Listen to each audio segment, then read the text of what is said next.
All right, let's call this meeting to order. Roll call, please. Larson. Here. Lumby. Urza. Osterloo. Here. Genslinger. Sonny. Here. Penny. Here. Dosher. Here. We have a quorum.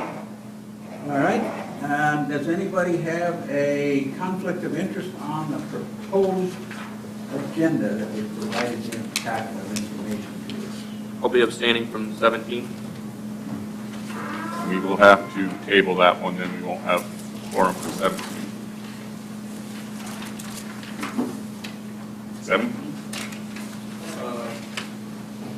Flat for the LLC edition. Then I'll see this. Okay.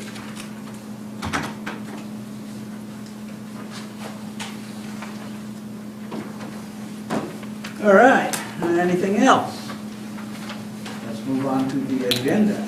The agenda has been provided in the packet of information given to us. Any additions or corrections? Hearing none, we are in order for a motion. Move to approve.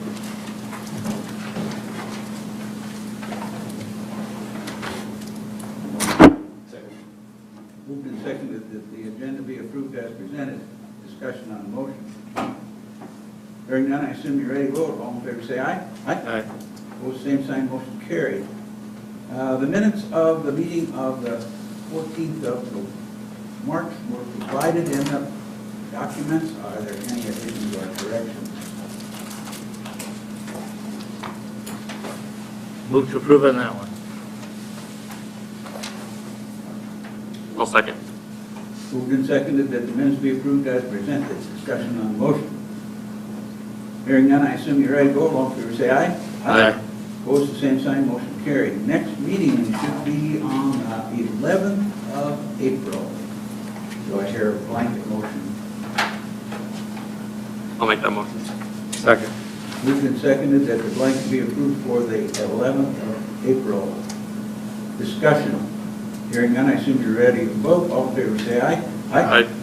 Opposed, the same sign. Motion carries. Next item on the agenda is a variance for Carrie and Darlene Beeler at 600 Green Ridge Lane, tabled from 3/14/22. Carrie and Darlene Beeler have applied for a variance permit for an unattached garage and accessory building combination of 2,160 square feet versus 2,000 square feet, and maximum height for an accessory building of 30 feet versus 22 feet, located at 600 Green Ridge Lane, legally described as Lot 3, Block 2, Green Ridge Addition, City of Mitchell, Davidson County, South Dakota. The said real property is zoned R1 Single Family Residential District.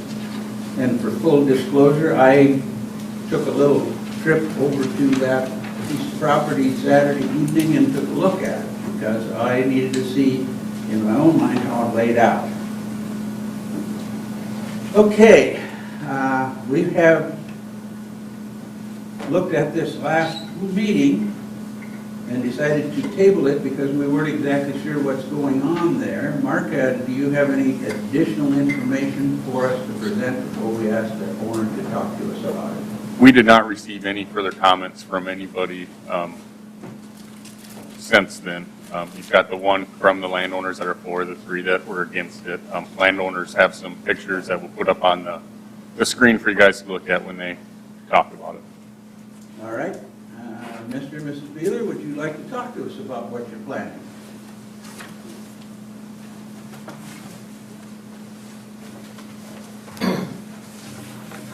Hello, my name is Carrie Beeler. I'm here with my wife, Darlene, today. And we are requesting a dimensional variance for the accessory building combination, which is 2,104 square feet versus 2,000 feet. The maximum height of the building is approximately 29.6 feet versus 22 feet. The variance request is to build an accessory building to the south of our existing house. This variance will not have a negative impact on any of our neighbors, as we are requesting only a variance for the height and square footage of the building. Could we? Which one do you want to see, Gary?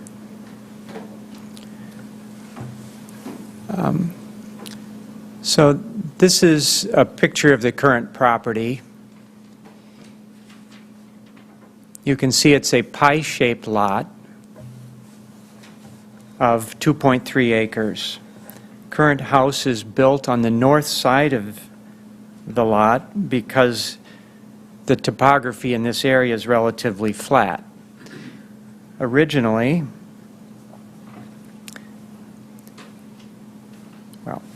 the southern half of this lot is heavily wooded and is downsloping to the natural drainage in that area. We acquired this lot in 1990, shortly after the Green Ridge Acres development, when there was only a one-block cul-de-sac in the pasture.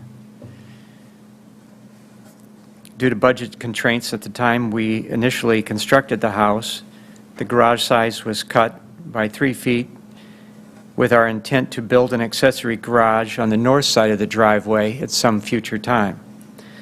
Subsequently, there was an unusually wet year in approximately 1997 that resulted in saturation of the hillside along Firesteel Creek.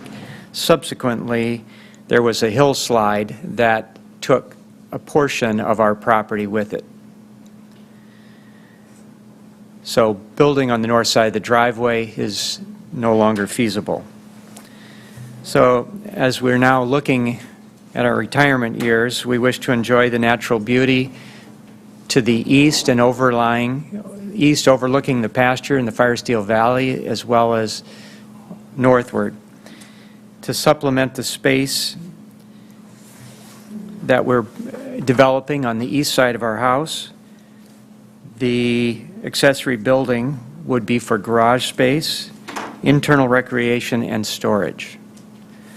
We propose a spacious 2-stall garage at ground level and utilization of the upper portion of the garage for storage and recreational space above the garage.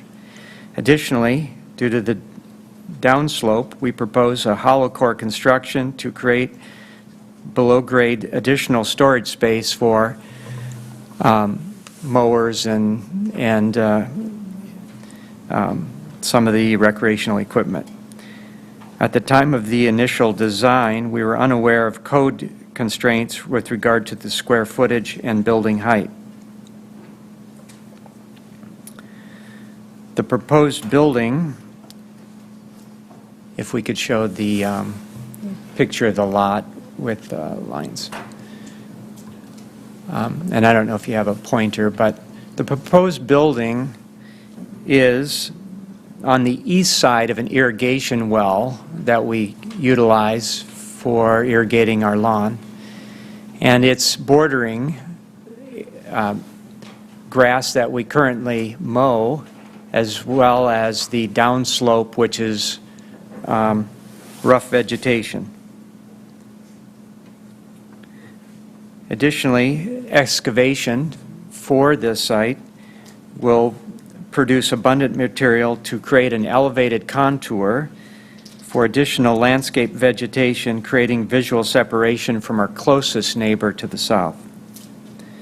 This neighbor has reviewed and approved this concept by not providing a disapproval response to the notice of variance provided to the adjacent property owners.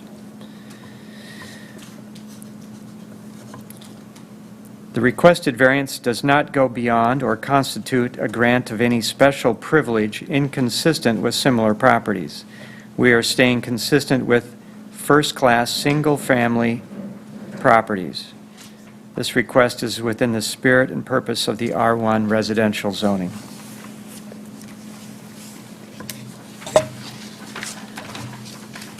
All right, from my personal observation when I was there Saturday night, that about where your pointer is, that drops off pretty quick right in there, and where the heavy brush is, down by the dog leg, would be the southeast side, south side.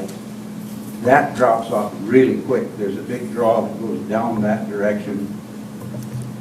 The pasture area that he referred to, that's the Mavie property. Yes. And then where he's proposing to put that, he's going to have to do a little landscaping to make sure that the water doesn't wash into the garage. So that's my observation from walking on the site Saturday night. So. Well, and that's what you said, that you're gonna put some fill or something in there to bring it up. So is that 30 feet from the existing grade or from the new grade that's gonna be provided?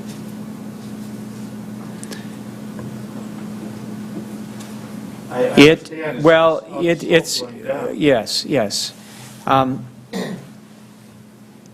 That's the height from the floor elevation to the top of the peak. It will be from, that would be from the height of the driveway grade entering the garage door, and then very quickly it does slope back So down. it'd be from the new grade is what it's. So, yeah, I would say yes.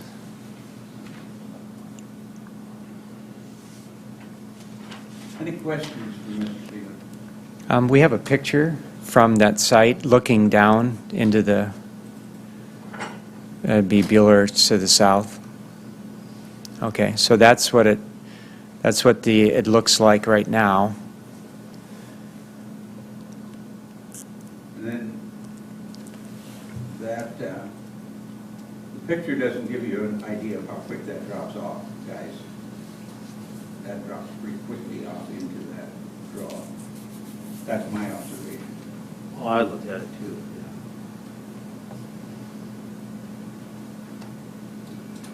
Any questions? Anybody want to talk to us about why you think it shouldn't happen, or why you think it should happen?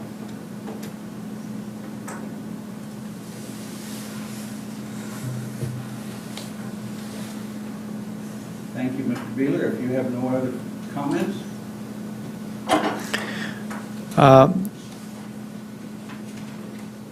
I do have a few, well, on the 14th, when I want to apologize for not being here at that time, but there were a couple of comments with regard to privacy issues and the height of the building, and with regard to a possible balcony on the building. And if we could show the pictures to this, well, let's start there. So this is the proposed garage. To the east side and away from the street is there's a ground level walkout. There's a door to the side, and we're proposing to have an extension of the roof that provides cover and shade to that walkout, and then extending level to the walkout grade what I would call a deck, not a balcony, that walks back overlying the lower garage doors. And so that would provide rain and protection for those doors should they be open. So it's not a balcony. It's not above the basic lawn level. With regard to people possibly living in the upper space, it's not a living space that would be rented, or it would be for personal use, storage, recreational use, and that's really all. As far as the the bottom would be for more dirty, rough storage, lawn equipment, and recreational vehicles, etc., down there. As to the concern above the visibility above the trees, There are some photos from our house. This is the view from next to our house, looking down the hill. You can see that you're looking about at the mid portion of a lot of those trees, and the likelihood of it extending or being seen above the tree line has no basis, I don't think. This is from our neighboring lot to the south, who voiced the concerns, and this is what he sees looking toward our property. So I don't see how you could really have any visual intrusion into his space. So he voiced his concerns, and he approved it, is what you're saying. Because you said... No, this particular neighbor had a disapproval, and that was his concern, being able to see the garage and some intrusion into his privacy based on the building. This picture gives you a good idea of his perspective towards our property. This would be from Huber's place. That is on the next street down. Okay. Bottoms is the one he was talking about, which would have been right next door to him. Yes, That's and I walked the site with Tim Bottom, and he said that he was going to indicate his approval by lack of returning the disapproval May I option. ask how long ago was that? When you talked to him? Less than a week. Less than a week. I mean, Okay. about 4 or 5 days. Okay, that's what I need to know. Any other questions? With regard to the roof materials, it was mentioned by Mr. Malumbi that tin roofs weren't really were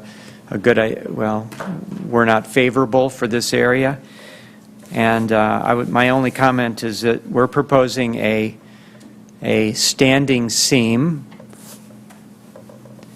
roof design with invisible fasteners, which are considered really an upscale design. One of the concerns we have is for fire, and if we could see the other pictures. We noticed we've seen fireworks in the summer having embers that are floating down.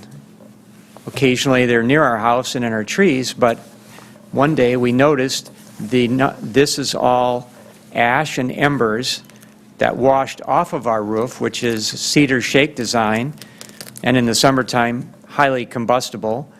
And you can see that the concerns for fire hazard are not unjustified. So that's the reason we're really looking at a non-combustible steel roof composition.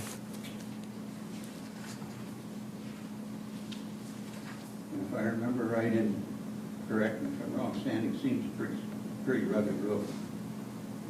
I'm not aware. Yeah, worked on it. So, yeah, I mean, it's more durable than asphalt shingles, and costs more, and it's really a more modern upgrade roof style. Anybody else got any comments?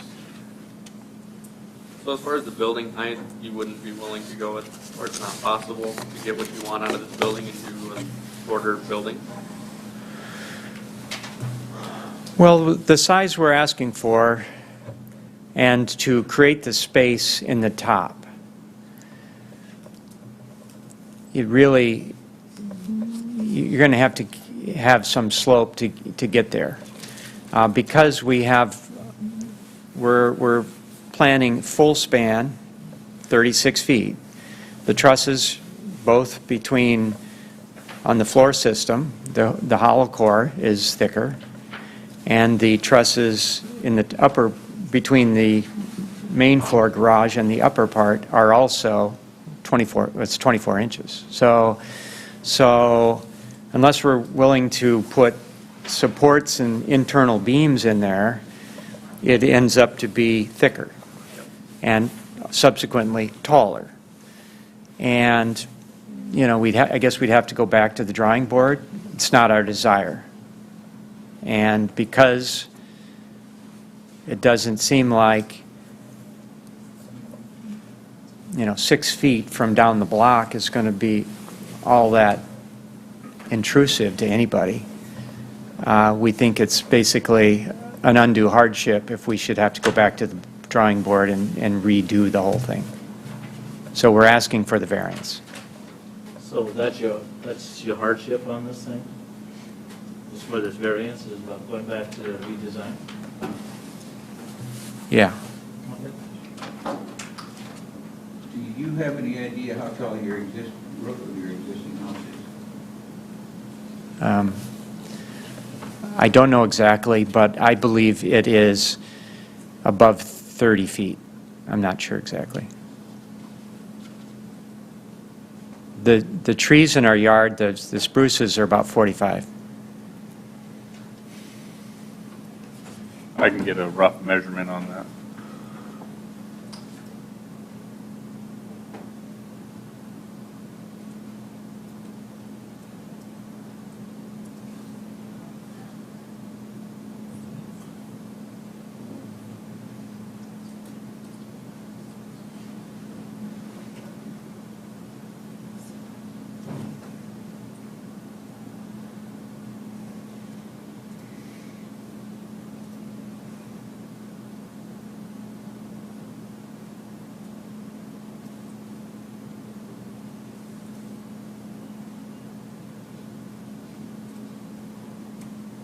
So to the eaves, looks like it's about 20 feet plus the roof. I can't go to the roof because I don't have the straight line right there because of the roof type that they have. But it's probably about I think they're 25, 26. Yeah. Can you buzz over to the bottoms over there? I want to see what their height is over there. Because if it's just kind of goes, yeah, because don't they have like a few stories high over there? Bottoms is right here, Hubers is right here. See on bottom? That's bottom, yep. So they're just sitting up there pretty good there too.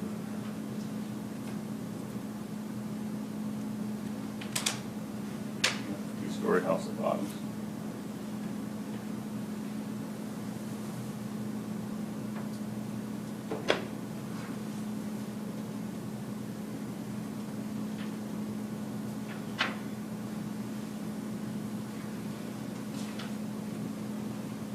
Well, I don't agree with the hardship on that about redesigning it because, you know, first of all, you should have designed it within the variance. And if there's any other ways that you could build this building without having a variance, you know, I really don't see a hardship here. But again, you got pretty good sized buildings there.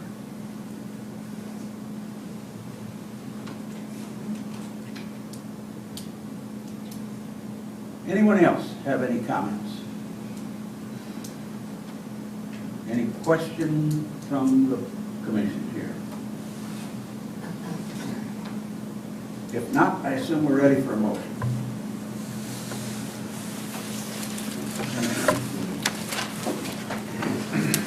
I will say this is a recommendation to Board of Adjustment.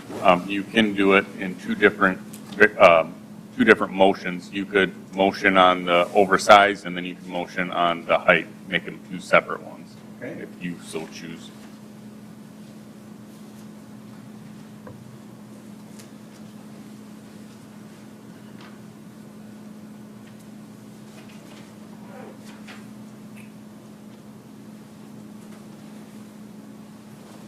Do I hear a motion? We don't have anybody that's here to disapprove, do we? Look like it. No. And how many we got? 3 of them? You received 3 letters. There in the packet. I wish they would have put a little road response. One of them did, Orman's had, Too big. yep, off big metal roof. Needs to match the house.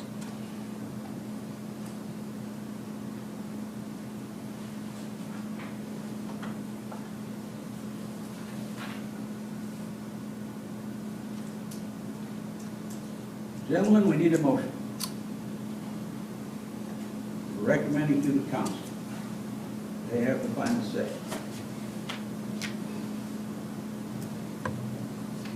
So I think where I'm at is because of the lack of approval from the neighbors, I also took calls from other neighbors that didn't submit the resounding disapproval. I think maybe the best bet would be that you go redesign to meet with inspec. Then you don't necessarily need that approval. So I'm going to move to disapprove. Which one? Height or Both. both? All right, we have a motion to disapprove. Do I hear a second?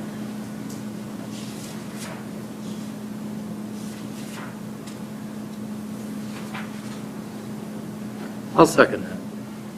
Yeah, I don't see a hardship there. Been moved and seconded that we do not recommend approval of these variances to the city council. Is there a discussion on the motion?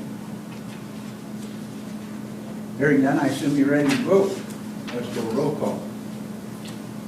Osterloop, Yes. Sonny, Yes. Penny, Yes. Larson. I'm going to vote no. Council hear it next Monday. All right, next item. A variance. Larry Weiser at 1510 and 1520 East First Avenue. Robert D. Coomer of Infrastructure Design Group is representing Larry Weiser, has applied for a variance permit for the following. Lot A, a minimum front yard setback of 19 feet versus 25 feet for an existing dwelling. And Lot B, a minimum front yard setback of 19 feet versus 25 feet for an existing dwelling, and a minimum side yard on corner setback of 12.2 feet versus 20 feet for an existing dwelling, minimum lot width of 67.06 versus 70, a minimum lot area of 9,580 square feet versus 10,000, located at 1510 and 1520 East First, legally described as lots A and B of Block 10 of the ST Greens Edition. A replat of lots 10, 11, and 12 of Block 10 in ST Greens Edition, the city of Mitchell, South Dakota, and is currently legally described as lots 10, 11, and 12 of Block 10. ST Greens Edition, City of Mitchell, South Dakota. The said real property is zoned R2 single family residential. And I think before we talk about that, we need to look at the next item on the agenda, which is a plat of lots A and B in Block 10 of the ST Greens Edition. A replat of lots 10, 11, and 12 in Block 10 of ST Greens Edition to the City of Mitchell, Davidson County, South Dakota, as requested by Robert Coomer of Infrastructure Design Group and representing Larry Weiser. This looks to me, and correct me if I'm wrong on this, Mark, but it looks to me like we have 2 houses built across 3 lots, and they want to sell them separately. That's correct. The variance and plats do go together, but if the if the variance is denied, then the plat doesn't go further. So that's why the variance comes first, but you talk about them both. They did submit a site plan, and they say tract A, tract B, and it should be lots A and B, so it was preliminary for that portion of it. So as you can see, it was 10, 11, and 12. This is the line right here for 10 and 11. This is the line right here for 11 and 12. So they're taking the 3 lots, condensing them down to 2, trying to get them as conforming as possible with the houses, the existing houses that are there. They're not doing any additions on any of them. It's the existing structures that are there. The front yard is actually a little bit of an anomaly because that's East First, which is the old Highway 16. So it's an 80-foot right-of-way there instead of a normal 66-foot city right-of-way. So that's why it's 19 instead of the 25 there. The side corner, there again, it's 12.2 versus the 20. They're not doing any addition. They jogged around, so they didn't have to get a variance for the garage and back. But because of where the driveway lays out on Lot B, that put the front width under the required width that it was supposed to be, and by doing that also it changes the overall lot square footage with it. So they tried to get into code as much as possible to make it happen. And then, you know what? There's not much you can do about existing houses when something like this happens, so. They're there already, and, you know, Yeah. he doesn't plan on building onto it or anything. No, like that, or- no. And it may have been at one time zoned highway business, because that was the main highway coming to town and got rezoned to residential some point later. Right. That's another thought on the whole issue. This is just down the street from where I live, so I see them all the time, and it's not going to change anything except how the lots are laid out, in my opinion. They're not changing use, no additions to the houses or the structures. They're trying to come in conformance the most that they can. And they will have new pins in there for. Yep, new So pins. they can always, Yep. that jog is what's the only major. Yep. Yep. What's your pleasure on this, on these variances? And I understand why we have them to look at first, but as I read this through, I decided that we need to talk about the next one too, at the same time, so we kind of understand what's going on here. Anybody got any questions or comments from the audience on this issue? If not, we're ready for a motion. I'll make a motion to approve. Do I hear a second?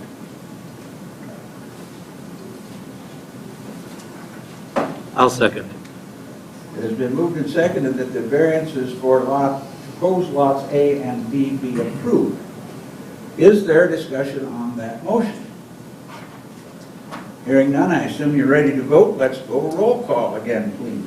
Mark? Sonny, Yes. Penny, Yes. Osterloo, Yes. Larson, Yes. motion carried. Next item on the agenda, a plat of lots A and B in Block 10 of ST Greens Edition. We have discussed this rascal already. Is there further discussion on it? Hearing none, we are ready for a motion. Move to approve. Second. Moved and seconded that the plats be approved as presented. Discussion. Hearing none, I assume you're ready to vote. All in favor say aye. Aye. Opposed, same sign, motion carries. Item number 10, a variance for Corky Merrick at 710 North Hidden Street. Robert E. Coomer of Infrastructure Design Group Incorporated, representing Corey Merrick, thank you, has applied for a variance permit for a minimum front yard versus 9 versus 25 for an existing dwelling located at 710 Kittredge Street. Will be legally described in Lot A and Block 2 of Robert Wilkinson's addition, a vacation and replat of Lots 5 and 6 in Robert Wilkinson's addition in the city of Metro Davis County, South Dakota. Currently legally described as Lots 5 and 6 in Block 2 in the south half of vacated 8th Avenue and north on half of vacated alley abutting Robert Wilkinson's addition to the city of Metro Davidson County. The said real property is zoned R4 high density. Looks like a similar situation. Yes, it is. So existing would be from the top of the red line, the middle of the alley. It's not actually drawn correctly on GIS because they don't have the vacated street, they don't have the vacated alley updated. So it's one big lot.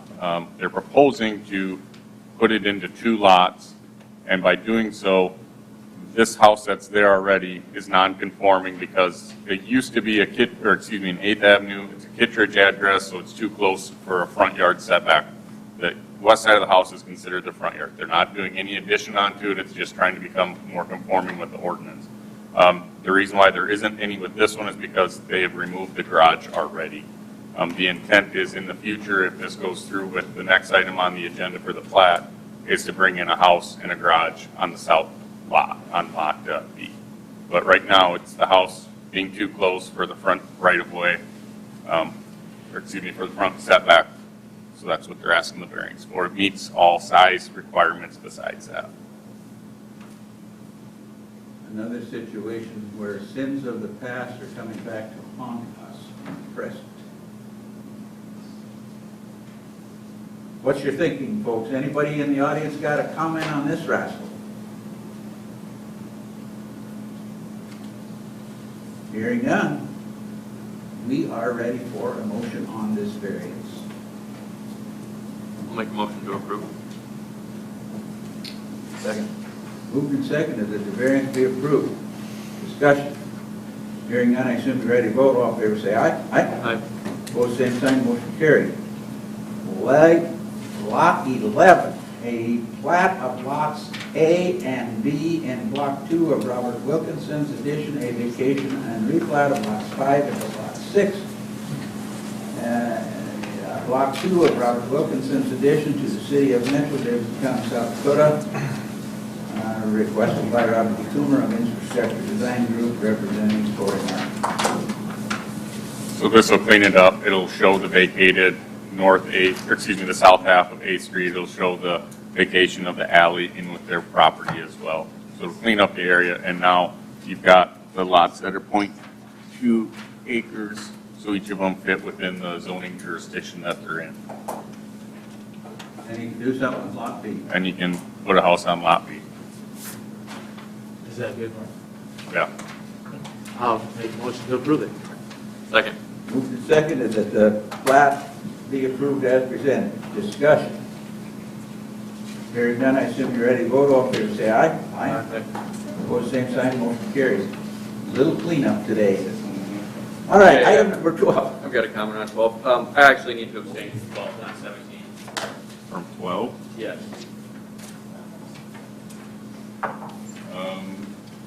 We can't have that one. Is that for the taxes? We don't hear. No. Okay. So that one will have to be tabled then, because we don't have a quorum. John Peterson, do you want to talk to us anyway? Let me talk to the Garlands first. What's that? Give me 2 minutes to talk to the Garlands. Okay.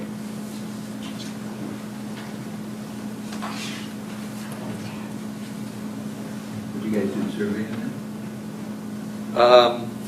We're updating design. there? Okay.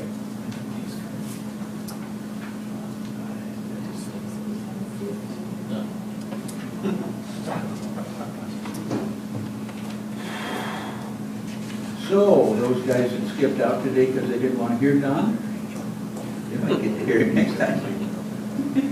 What guys that skipped that? What's The one that? just left now? Oh, no. No, I'm talking Oh. about. the- Genslinger. I think he has one.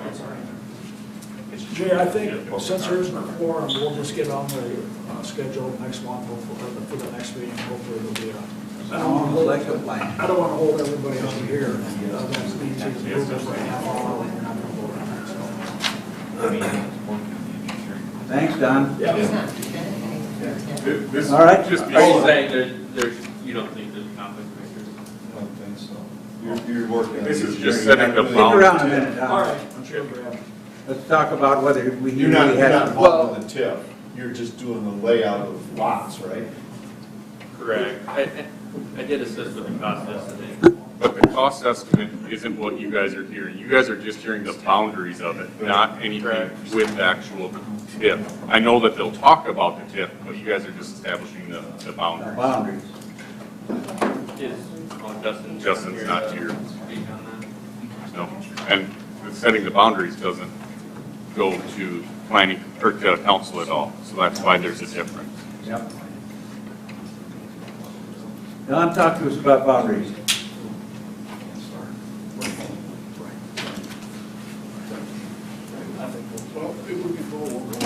It was decided that you do not have a conflict of interest. Well, and actually, to make it the most clean, I would say that somebody from the board make a motion that he does not have a conflict with it, just in case someone down the line thinks that they do. You can do that as a board. If he says, I'm not sure if I do, you guys can say yes or We no. can say, yep.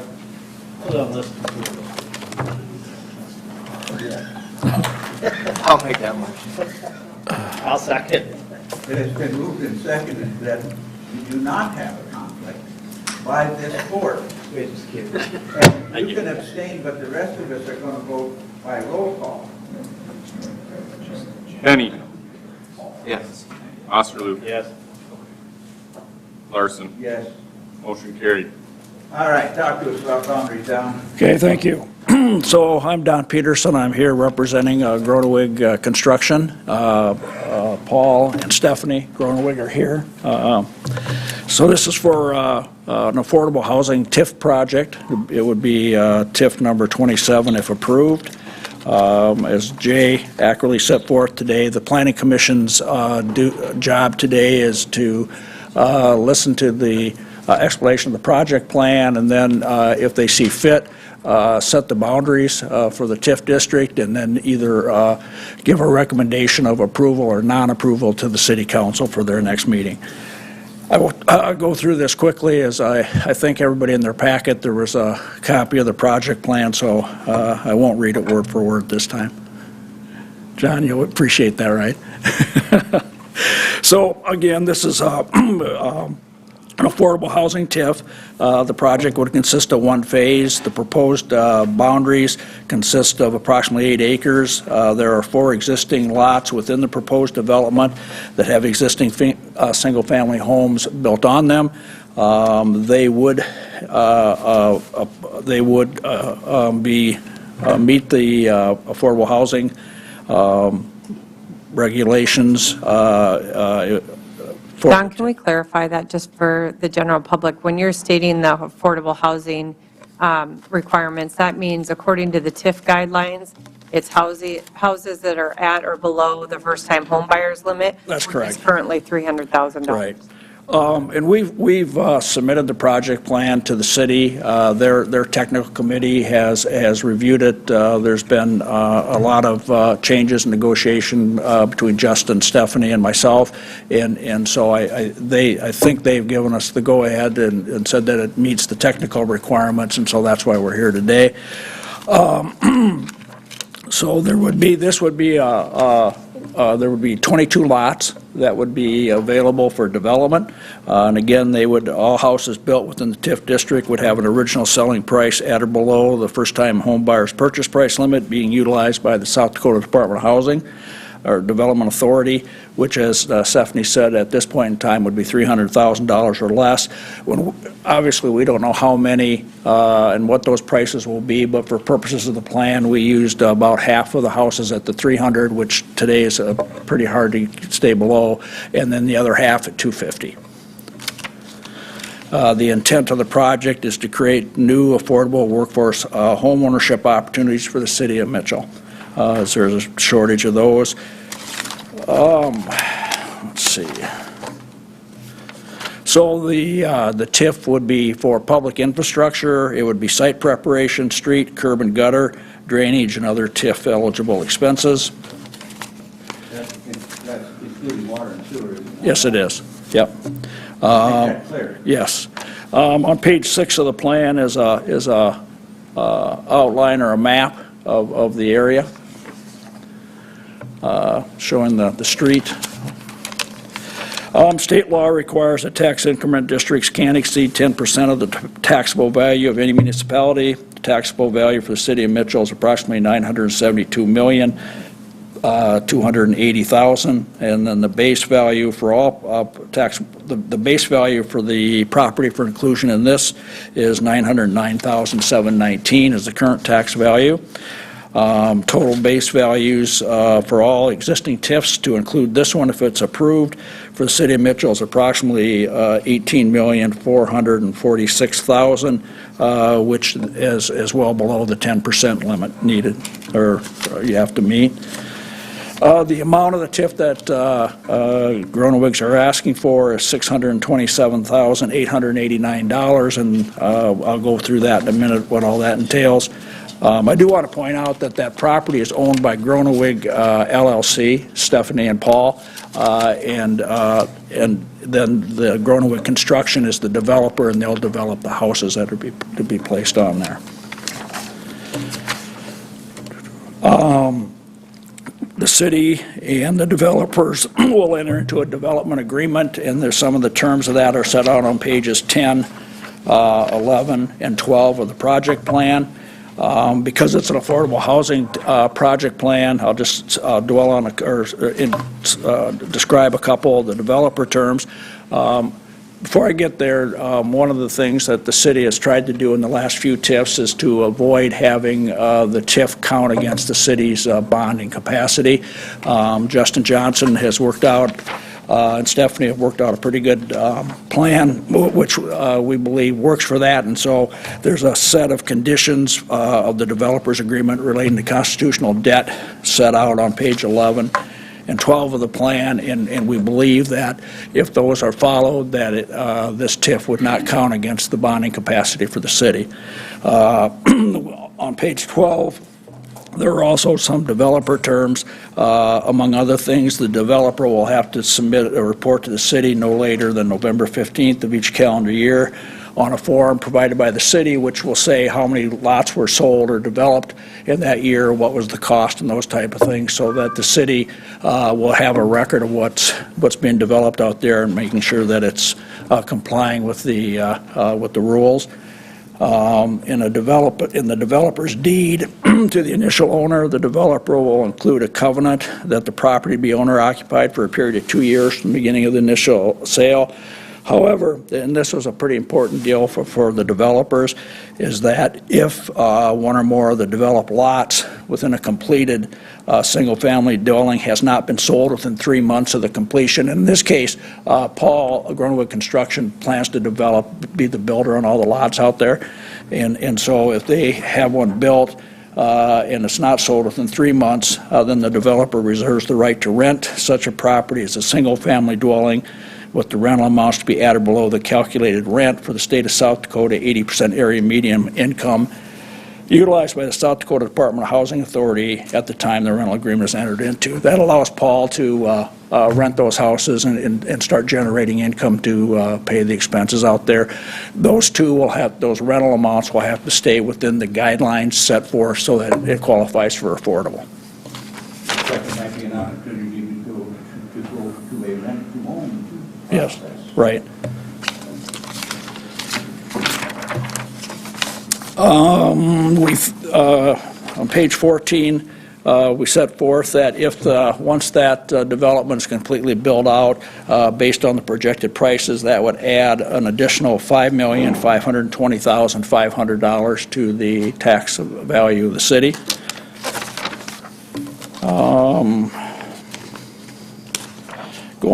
Going over to page 17, we break down the $627,889 TIF amount that we're asking for. The cost of the public infrastructure is estimated to be at $562,889, and a breakdown of that is on page 18 with the cost estimates. And then professional fees, engineering, design, and legal is another $65,000, so that takes it to the total of $627,889. We're calculating that there will be the first homes will be completed this year, and as you guys all know, if there's anything that's completed this year, it would be assessed in November for tax year 2023, payable in 2024. So the first time any income will come into this project will be 2024. We're estimating additional homes to be built in 2023, 4, 5, and 6, and to be built out by the end of 2026. The Gronewigs have worked with their normal financer, American Bank and Trust of Stickney, and they have a loan commitment set up with them for the loan for the project. As you can see on page 19, it's anticipated, although we're using a TIF term of up to 20 years, it looks as though if it's built out the way that it's planned and at the cost that is planned, that it could pay off as early as 2035. Yep, and if it does that, then the TIF will just expire. And then if we go back on page 8, there's already been a bunch of tips that have disappeared. I think in the past 2 years, we've had 4 or 5 that and we're close on a couple others. I guess the only comment that I would have from our review, the city has a TIF review committee. We did go through the plan, and it meets all the requirements that we established. We also spent maybe a little bit more time on this one to kind of come up with a template form so that if we have other TIFs that come up for affordable housing as defined by the TIF standards by the state under the first-time home buyers limit, we could use that format moving forward for all of them. Right, this is the first one, and this one's shovel-ready and ready to go. But as we have additional ones, then we've invented a template kit that can be used for all of them. So, Good idea. Schedule 2 is the economic feasibility study. We've said that will consist of affordable housing, workforce housing. There's 26 lots, 4 of which have already been developed, 2 which are not being, and then 2 which won't be. I guess there's 2 lots out there that aren't included in the TIF area. They've already been sold to a third party, and they won't be. And so there'll be 22 remaining undeveloped lots that can be used for the project. The intent of the project is to create new affordable workforce homeownership opportunities for the city of Mitchell. There's a shortage of those for the city. There will be covenants. The Gronewigs will prepare and file before the first lot. Next lot is sold out there, covenants, which will have their normal restrictions that they put on the other developments that they've done. And in this one, they'll also have the affordability that they have to be built within that. The developer has indicated that this project is not feasible without a TIF to make it affordable housing. He needs the assistance of that. In fact, and part of that is that he's doing some of the work himself. He's doing his own cement work and in an effort to try to keep the costs down. And this project would not go forward but for the TIF. Otherwise, it would just sit there and there might be one house developed every 2 years or something like that. So this allows this affordable housing project to be developed in a quicker manner. The estimated tax increment from all the improvements out there over the life of the TIF, if it lasted 20 years, would be $1,671,000. And then we have some schedules on page 21 and 22. We break that out between the estimated $250,000 homes and the $300,000 homes and how much taxes they'll generate over the life of the TIF. Schedule 3 is an economic development study. It sets forth some information there. I won't go through that.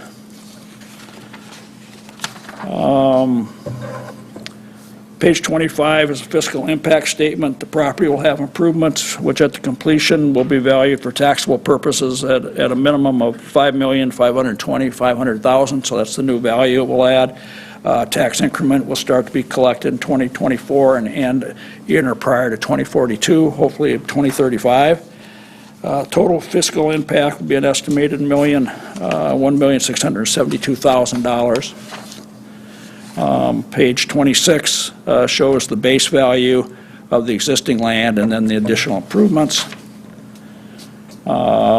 Schedule 5 shows the mill levy breakdown that's currently in effect. That'll change every year, but for purposes of the plan, we use what we have. We did Paul estimated that he could do four single-family residences this year. I think the trusses and everything are ordered, and maybe here. 4 single-family residences in year 2, 5 in year 3, and 5 in year 4, and then 4 in the final year.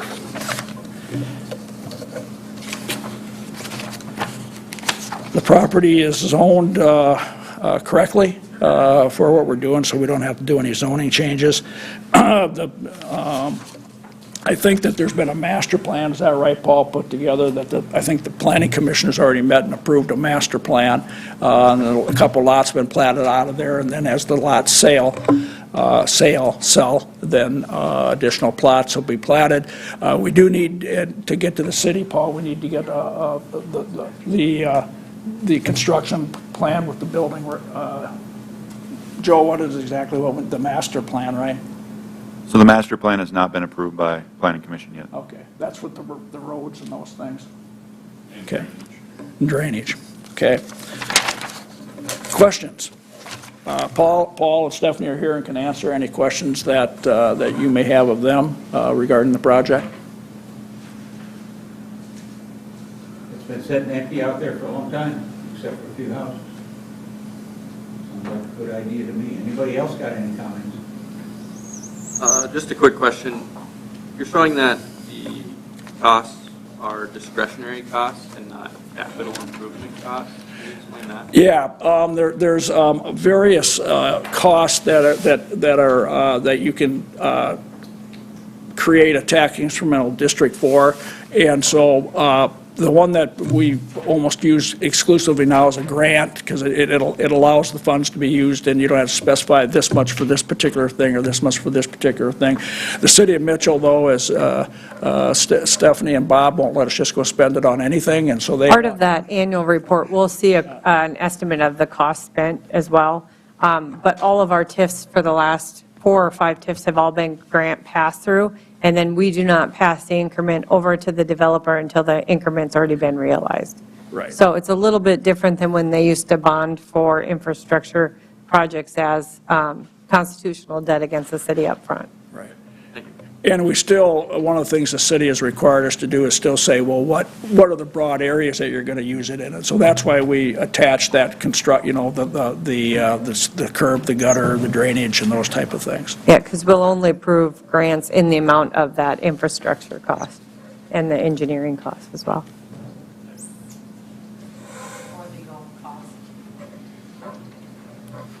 Those are minuscule. Small part of it.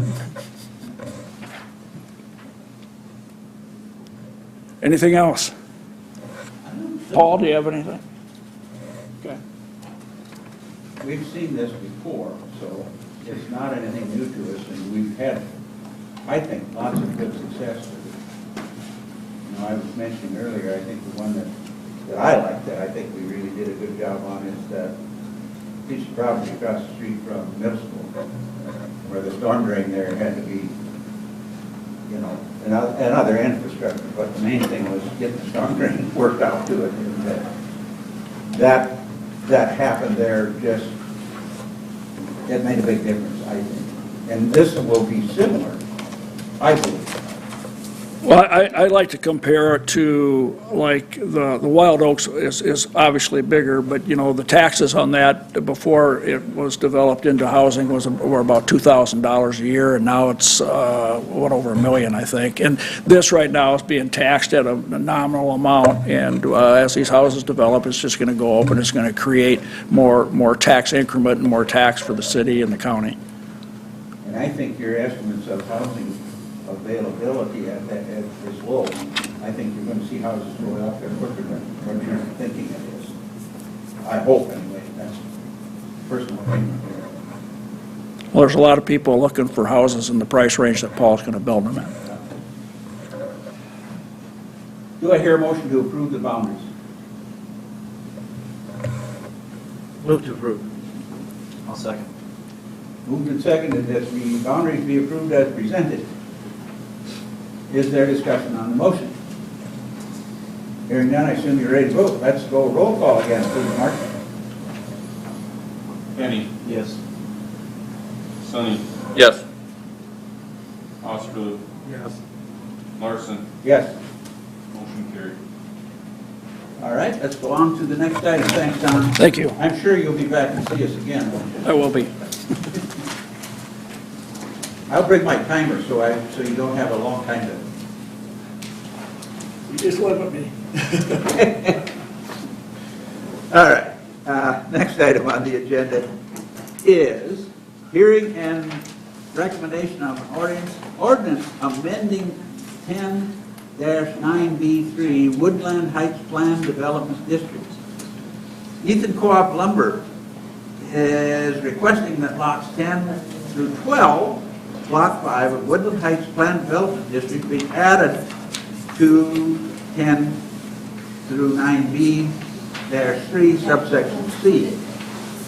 These 3 lots were never designated into a sub-area. The owner wishes to allow permitted use of single-family dwellings and multiple family dwellings of 12 units or less. Duplexes fit under multi-family dwellings. Anybody here to talk to us about that, rascal? I can give you a brief overview of it. Since I see Dan is here. So when I look back through the ordinance that was adopted, 9 through 12 were never in any of the sections. 9's already been built on, so 10, and it's a single family dwelling. 10 through 12 haven't been built on. If you look at the plan that I put on your desk in front of you, that's what they're looking to do is duplexes or twin homes, not 12-unit plex or anything like that, but that's the section that it fits in with the ordinance. So that's where they wanted to put it. I didn't get any calls or anything from any neighbors. It was published in the paper. Letters were sent out with no responses from anybody on that. But that's what they'd like to do with these 3 lots right there. Yeah, and if I remember ancient days, I think they were talking about putting like a 12-plex on those 3 lots at one time, or something like that. That's kind of why it was left out. Could have been, I don't know. Yeah, they weren't sure what they wanted to do at that point, because it's right next to the highway, and they were thinking multifamily, but never anything was ever finalized. I thought maybe it was on block 5, there were only projected 8 of them, and then it got turned into 9, 10, 11, and 12, and that's why, because there's more of them, but looking back, it's just never been established for anything. Never been, yep. So, And that's what I remember on it too. I don't know if any of you guys were around when this came in. And it's pretty much built out. I think there's, other than these 3 lots, I think there might be one more out there that's not built. Over on the far west side. there's a couple in this area that haven't been. To the west further, that's built out. It's block 6 and block 5 are the last ones to go. Any questions about this, guys? If not, let's have a motion.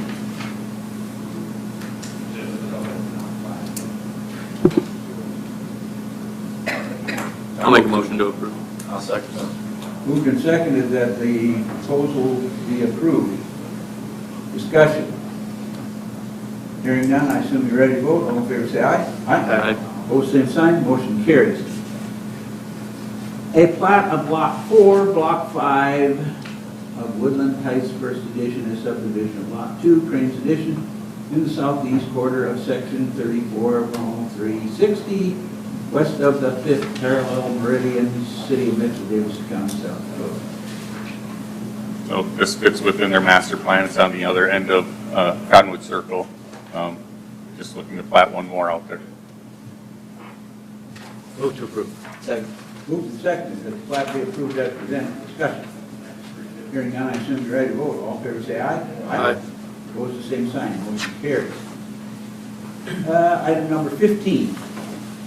A plat of lots 1 and 2 of Rocky Cod Addition, a subdivision of lot 12A-3 in the southwest quarter of Section 10-10360, as requested by Todd Boyd. Okay. So if you look at the GIS view of it, Todd Boyd owns all of these storage units on the north of this parcel. He's looking to purchase lot 2. So lot 1 owns all of that right now. So they're going to replat that. So owners of 2400 North Main will retain lot 1. Todd Boyd will own lot 2 then. There is an easement going all the way from the front to get all the way to right here, I believe is look flat. There's that 10-foot access easement all the way to the back portion of it. Lot 1 does meet requirements for lot size and lot area, so there's no variances or anything needed with that. And there's the big easement on the back side of it for the 20-foot wide easement for the water main.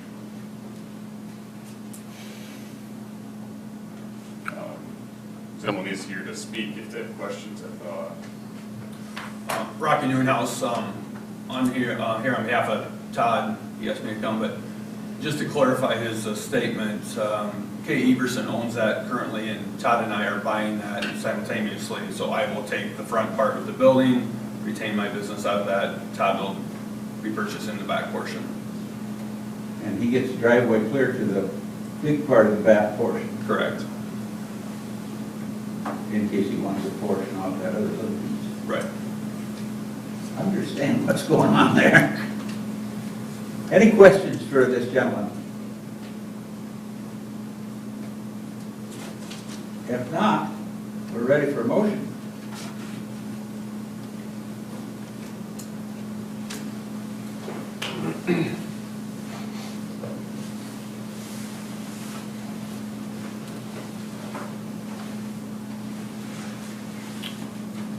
I'll move to approve. Second. Moved and seconded that the plat be approved. Plats, I guess. Discussion. Hearing none, I assume you're ready to vote. All in favor, say aye. Aye. Opposed, the same sign. Motion is carried. A plat of lots 29A, 30A, 31A, and 32A in Block 10 of Sunnyside Addition to the City of Mitchell, Davidson County, South Dakota, as requested by Jeff Larson.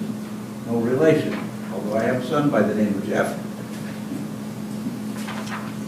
This is not he. So the owner purchased these lots. There were 4 of them. There was a really small sliver on the east side of it that was 10 foot, but he purchased all 4 of them. He's replatted into 4 single lots to build twin houses on them, is my understanding. Jeff is here. He can probably do a better job of understanding. Yeah, you hit it on the nose. We're looking at 2 and 2 twin homes there.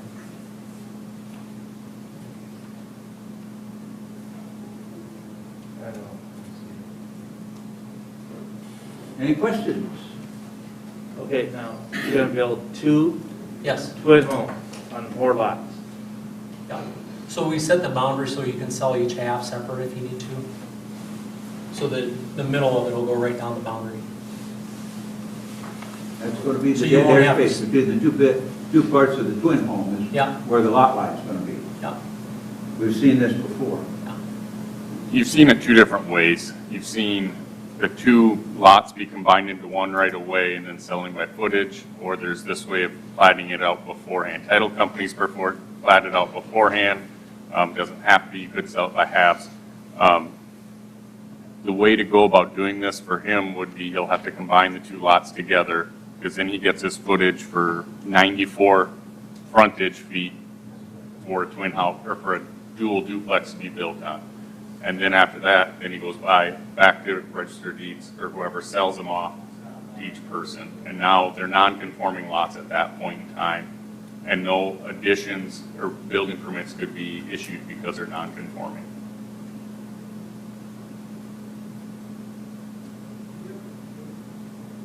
Clear as mud, right? Yeah, right. Well, I don't like the 47 feet, once, because, anything under 50 feet is, I guess, that's the only thing I don't like, but. There'll be 40 foot on each for each twin home, so you'll have plenty of space on the other side and stuff. Like I said, the lot line's gonna run right down the middle. Yeah, but the thing is, for the future, when we go do these 50-foot lots again, we want to try to stay with 50-foot lots. So I'm just talking about the future, if anything ever happens, it's going to be flat. So another way to look at this is, so like the house on the right or the duplex on the right, it's the same thing as because if the lots are together, you can still build a duplex on it. You can still sell them separately. Once you sell them separately, it's back to a non-conforming lot, but it's absolutely legal to do that. So at this point, we feel that it's cleaner to allow them to plat the non-conforming, allow them to build the duplex so they can sell them. It's easier to sell them separately. So is that your recommendation to? Yes. Okay. That's, in the end, whether you do it right now, it's still going to end up wrong, if that makes sense, because there's no way for the city to stop the sale to make the lot non-conforming. In that area, it makes perfect sense. If you build it as one on one lot, it's conforming, it's exactly what it's supposed to be. It's just once you sell them individually, which there's no way to stop them from doing that, is when it becomes non-conforming. If the building were ever to be torn down, I would assume you can't just tear off half of a duplex. Maybe you could. At that point, then they would be replatted and, you know, start the process over.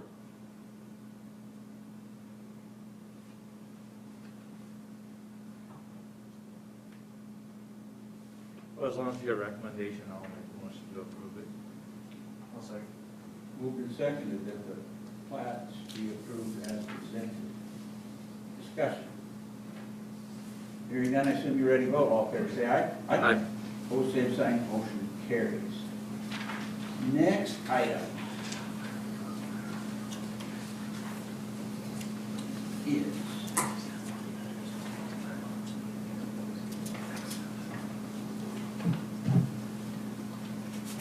a plat of Lot 6, 7, 8, 9, 10, 11, and 12 of Block C MLC addition and subdivision of Block 3, and Lot 4B, Block 4 Morning View addition to the city of Maryville as requested by our lumber.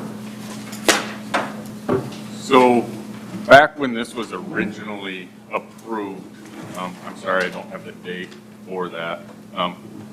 It was approved, but they left out Block 3 in the verbiage of the legal. Block 3 is right down here, I believe. Block 4 is up here. It splits it right here. 6 and part of Lot 7 are on Block 3, and they left that out of the verbiage of the legal description of it when they platted it originally. So a resolution was approved back in the day. One of the title companies, I believe, is who caught it and said, we need to change this. So now they're doing an affidavit of correction, which usually just goes filed at the Register of Deeds, but the title company or the backer for them requested that it come back through council and come through planning commission again to clean it up that way. So this will get filed with the plat, but it's just cleaning up a mistake that was done previously. So a new resolution will be done in the city as well. So a recommendation to approve this is what you're looking for me to say, John. I already know that. I like that nod. Again, I'll make the motion to approve it. Recommendation. I'll second. Moved and seconded that this one be approved as well. Discussion on the motion. Hearing none, I assume you're ready to vote. All in favor, say aye. Aye. Opposed, same sign. Motion carries. Okay. Plan approval for agronomy plus at 2450 West Havens. What's going on there? Agronomy Plus came in. They'd like to build some tanks out back. It's in highway business, so it comes through planning commission because they're doing some more stuff up there. So they gave us the drawings for site plan where it's going to be compared to the rest of the property lines and buildings, the size of the structure that's going to be built. He's here. If you have any questions for him at all, yeah, he's right behind me. He can speak to it. What's going on? We just, we have a small one internally now, it's not big enough. So we hired Ramsdale's consulting firm to build it out of Flanders, that's what they do for a living, and the state actually regulates what we can build here, so it's really out of our hands anyway. It's 10, 30,000 gallon tanks for liquid fertilizer storage. Right now we can only hold 10,000 inside, it's just, today possession is 9/10 of the law, so we just want to expand outside. These are super common. The biggest tank in there will be 30,000 and the storage will hold 125% of the biggest tanks. It was never any risk of spillage. It's got test monitors in it. It's got a floor in it, and it's got a 4 foot of clearance in it. and then a test well to the state monitors. And you're pretty much told how you're gonna have to build it, aren't you? Yeah, I don't get to vote, they just tell me. You got anything, Dan? No, above ground tank storage, above ground containment, We're good to go. they got leak detection, all that stuff in there, so. Do we have a motion to approve their plan? Make a motion to approve. Do I hear a second? I'll second. Moved and seconded that the plan be approved. Discussion on the motion. Hearing none, I assume you're ready to vote. All in favor, say aye. Aye. Opposed, the same sign. Motion carried. Any other business to come before this body at this time? Seeing none, we are here for public input. If you need to address the City Planning Commission on an item that was not on the agenda, excluding personnel items, please come forward to the podium, state your name and your concern. Presentations are limited to 3 minutes. Items will be considered, but no action will be taken at this time. Seeing no one stepping up to the podium, we are adjourned.